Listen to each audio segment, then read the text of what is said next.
बच्चा बच्चा बोल रहा है नरेंद्र मोदी वोट चोर है। आज ये नारा पूरे देश में ट्रेंड कर रहा है और इस नारे को कोई भी ताकत अब रोक नहीं पाएगी। ये ताकत तभी रुकेगी जब इंडिया गठबंधन की सरकार बिहार में भी बन जाएगी और दिल्ली में भी। और आपको बताऊं, आज भविष्यवाणी कर रहा हूं कि 2029 के पहले नरेंद्र मोदी की सरकार गिर जाएगी। मैं आपकी बातों पर भरोसा करता हूं, लेकिन नरेंद्र मोदी की बातों पर भरोसा नहीं करता हूं।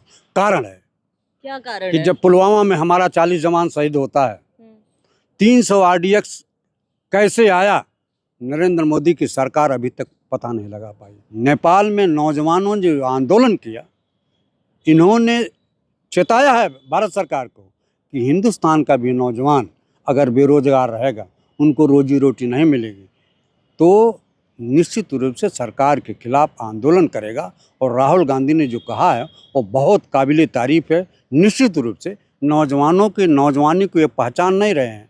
वोट की चोरी करके बिल्कुल। और जनता के हक और हुकूक पर डाका डाल करके जो सरकार बना रहे हैं, जहां इनके खिलाफ असंतोष है, जहां लोग भ्रष्टाचार के खिलाफ आंदोलन कर रहे हैं, किसान आंदोलन कर रहा है, किसान आंदोलन में 700 किसान मार दिए गए, उसके बावजूद भी चुनाव जीत रहे हैं। इसका मतलब क्या है?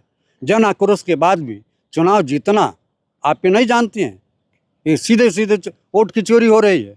नमस्कार, द जनता लाइव देख रहे हैं आप और मैं हूं खुशबू।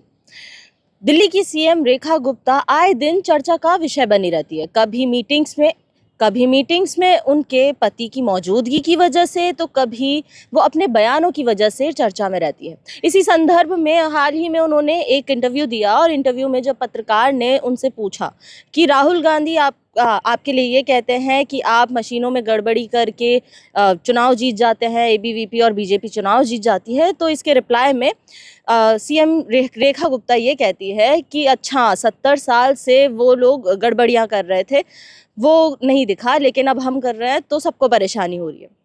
तो इसी बयान को ये जो बयान है ये सोशल मीडिया पे इतना वायरल है, लोग बाग ये भी कह रहे हैं कि क्या ये कबूलनामा है।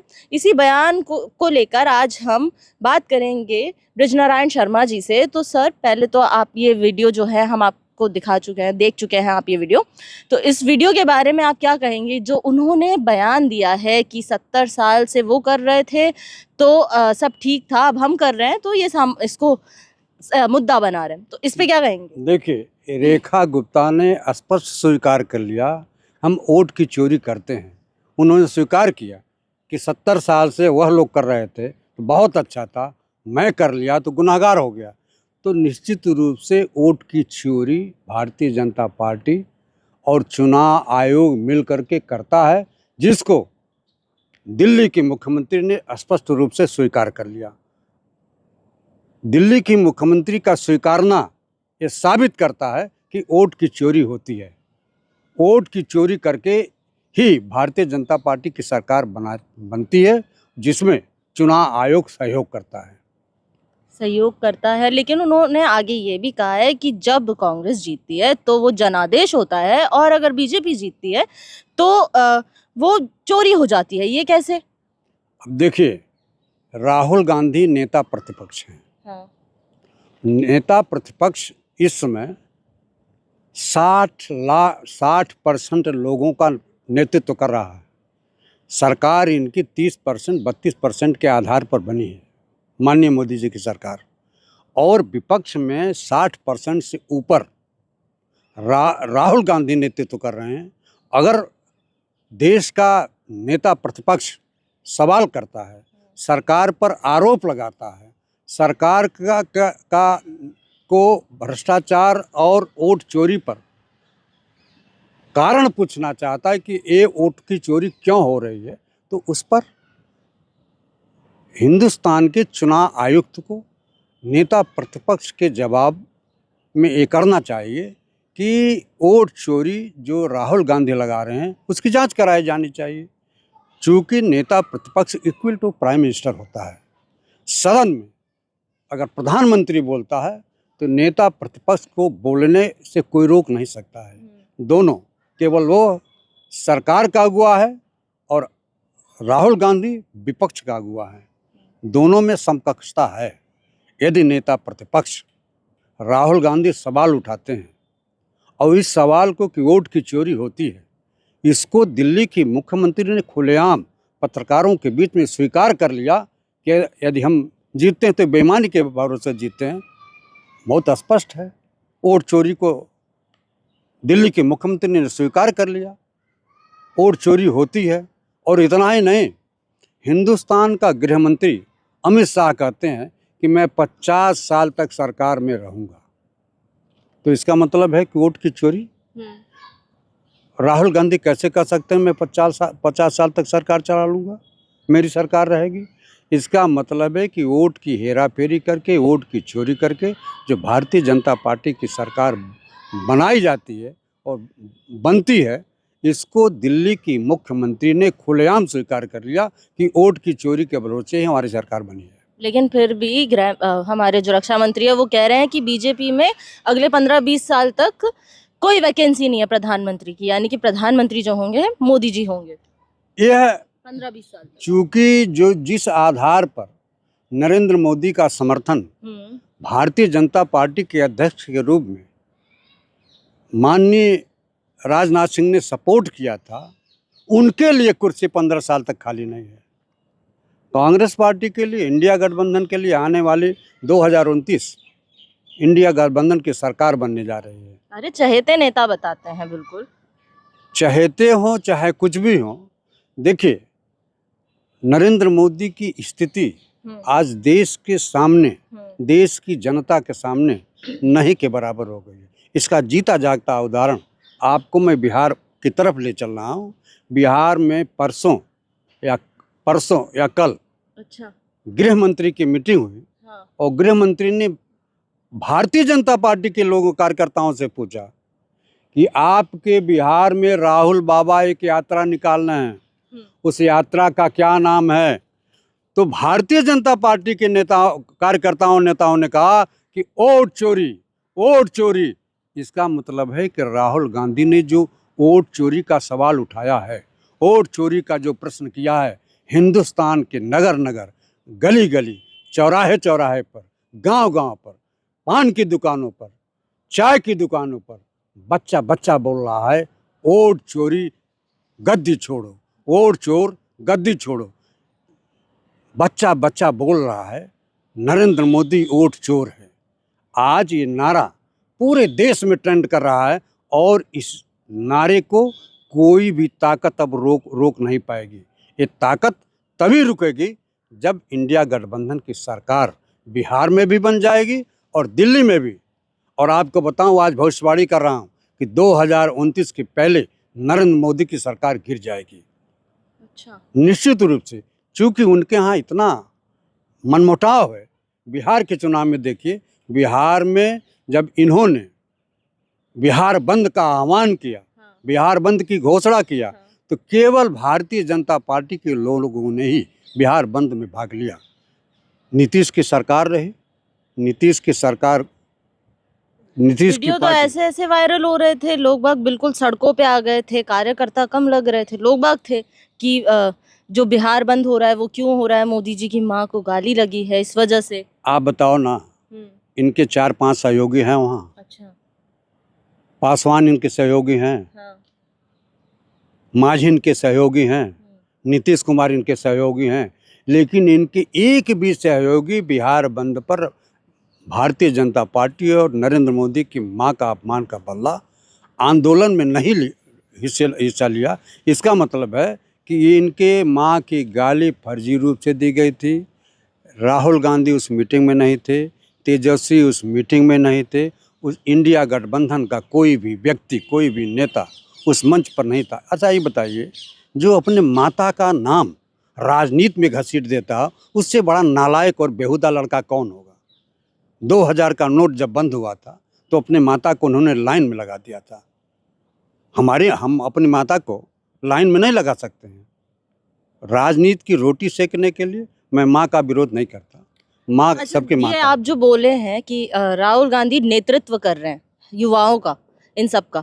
तो अभी जो उन्होंने अपना एक बयान दिया राहुल गांधी जी ने, तो क्या आपको लगता है कि वो जो उन्होंने बयान दिया कि जेनजी जो है लोकतंत्र और संविधान की रक्षा करेगा, तो ये अराजकता उकसाने की कोशिश कर रहे हैं? क्योंकि अराजकता नेपाल में भी जेनजी प्रोटेस्ट हुआ। अराजकता नहीं है।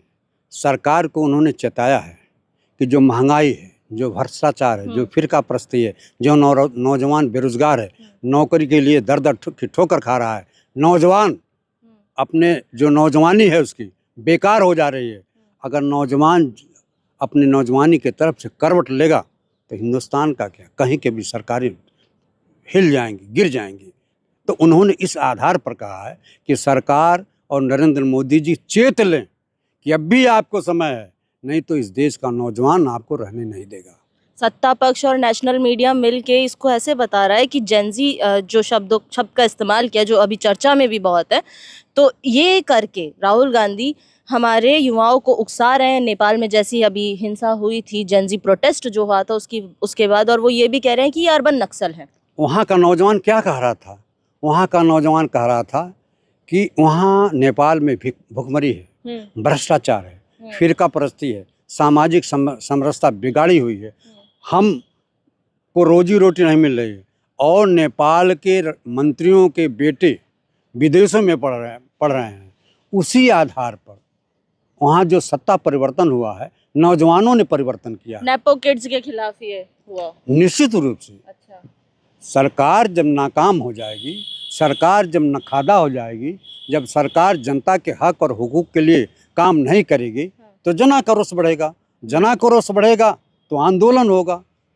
नेपाल में नौजवानों ने जो आंदोलन किया, इन्होंने चेताया है भारत सरकार को कि हिंदुस्तान का भी नौजवान अगर बेरोजगार रहेगा, उनको रोजी रोटी नहीं मिलेगी, तो निश्चित रूप से सरकार के खिलाफ आंदोलन करेगा। और राहुल गांधी ने जो कहा है वो बहुत काबिले तारीफ है। निश्चित रूप से नौजवानों के नौजवानी को ये पहचान नहीं रहे हैं। वोट की चोरी करके बिल्कुल, और जनता के हक और हुकूक पर डाका डाल करके जो सरकार बना रहे हैं, जहां इनके खिलाफ असंतोष है, जहां लोग भ्रष्टाचार के खिलाफ आंदोलन कर रहे हैं, किसान आंदोलन कर रहा है, किसान आंदोलन में 700 किसान मार दिए गए, उसके बावजूद भी आज चुनाव जीत रहे हैं। इसका मतलब क्या है?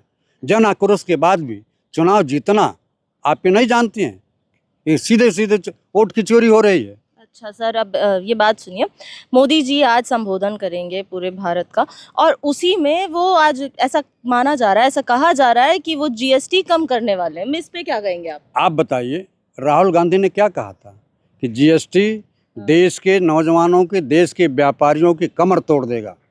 आपने चूस लिया, छोटे व्यापारियों, मझोले व्यापारियों को खून को चूस लिया, और आज बिना केंद्रीय बजट पास हुए ही आपको दीपावली दिखा रही है, दीपावली दिख रही है, उसके दिवाली गिफ्ट देने का प्रयास किए हैं।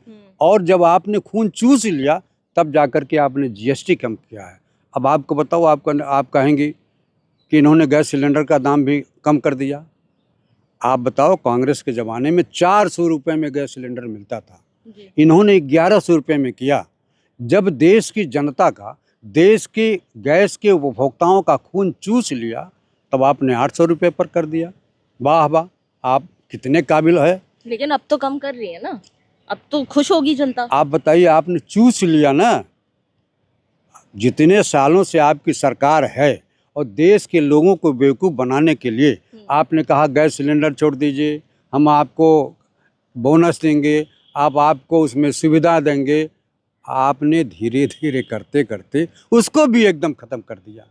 और आज आप 800 रुपया जब गैस सिलेंडर का दाम दीजिएगा तब आपको गैस सिलेंडर मिलेगा। आपने सीधे सीधे जनता के आँख में धूल झोंकने का प्रयास किया है। माननीय मोदी जी, धूल मत झोंकिए। और आपने कहा कि आज अपने मन की बात करेंगे। नरेंद्र मोदी की बात, उनके मन की बात तो लोग सुनते सुनते आजिज हो गए हैं। वो देश की जनता के मन की बात कब करेंगे, ये सवालिया निशान है। बिल्कुल। अच्छा ये बताइए, जैसे आप कह रहे थे कि ये ना कमर तोड़ देगा जीएसटी, अब तो जीएसटी कम हो रहा है, तो अब तो खुश होंगे आप? महाराज, यह सरकार कफन पर भी जीएसटी लगा दी थी। जो व्यक्ति की अंतिम यात्रा होती है उस पर भी सरकार ने जीएसटी लगा दिया। बच्चों के कलम पर इसने जीएसटी लगा दिया, बच्चों के बिस्कुट पर इसने जीएसटी लगा दिया। और अब आपको बताऊं, जीएसटी सीधे सीधे हमसे और आपसे लिया जाता था। जो एक 10 रुपये के लाइफ बॉय आता है, 10 रुपये का सनलाइट साबुन आता है, हाँ। उसका वजन कम कर दिया। अच्छा। और वो हमसे 10 रुपया, आपसे 10 रुपया लेता था। हम्म। तो व्यापारी भी जीएसटी हमसे और आपसे लेते थे। अच्छा, एक सवाल और है मेरा। जो सत्ता पक्ष है वो ये कहता है कि राहुल गांधी जी के पास ना कोई मुद्दा ही नहीं बचा है, क्योंकि सरकार काम कर रही है, तो मुद्दा नहीं बचा है, तो इसलिए वो वोट चोरी लेकर आए हैं, अब इसे मुद्दा बना रहे हैं। आप बताइए, जहाँ बच्चा बच्चा बोल रहा है वोट चोर गद्दी चोर,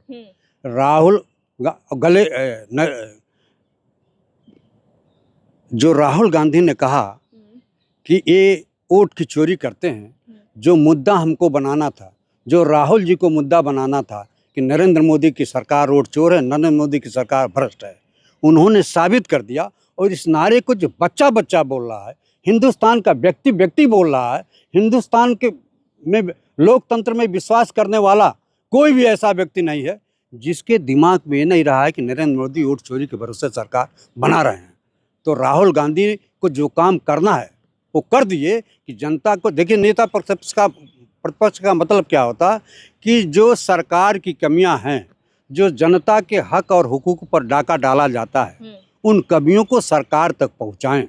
और लोकतंत्र बचाने के लिए हमारी संवैधानिक संस्थाएं हैं।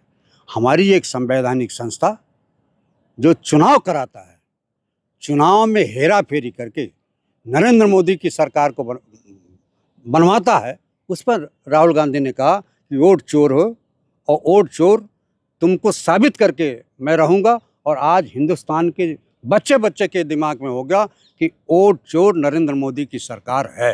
अरे सर, इसी लोकतांत्रिक देश के 11 साल से प्रधानमंत्री है नरेंद्र मोदी जी, तो आपको बिल्कुल भरोसा नहीं है उन पर? भरोसा? अब आप बताओ। 11 साल हो गए सत्ता में। भरोसा? हाँ। आपने कहा, मैं आपकी बातों पर भरोसा करता हूं, लेकिन नरेंद्र मोदी की बातों पर भरोसा नहीं करता हूं। कारण है, क्या कारण कि है? जब पुलवामा में हमारा 40 जवान शहीद होता है, 300 आरडीएक्स कैसे आया, नरेंद्र मोदी की सरकार अभी तक पता नहीं लगा पाई। और वोट के लिए इन्होंने पूरे देश में इन्होंने कहा कि पहले जो वोटर हैं वो शहीदों के नाम पर वोट देंगे क्या? जो शहीदों के नाम पर वोट मांगता है, अपने काम के नाम पर वोट नहीं मांगता है, उससे बड़ा नालायक आदमी कौन हो सकता है? और दूसरा उदाहरण आपको दे रहा हूँ, जो पहलगाम में हुआ। पहलगाम में वहाँ सुरक्षा व्यवस्था की 3 कड़ी होती है, एक सेना की, एक बीएसएफ की, एक सीआरपीएफ की, एक लोकल इंटेलिजेंस की। जब पहलगाम में हमारे 26 लोगों की शहादत हुई तो इनकी तीनों की तीनों एजेंसियां कहाँ चली गई थी? जिसके मालिक हिंदुस्तान का गृह मंत्री है। हिंदुस्तान का गृह मंत्री वहाँ गया तो सुरक्षा व्यवस्था थी।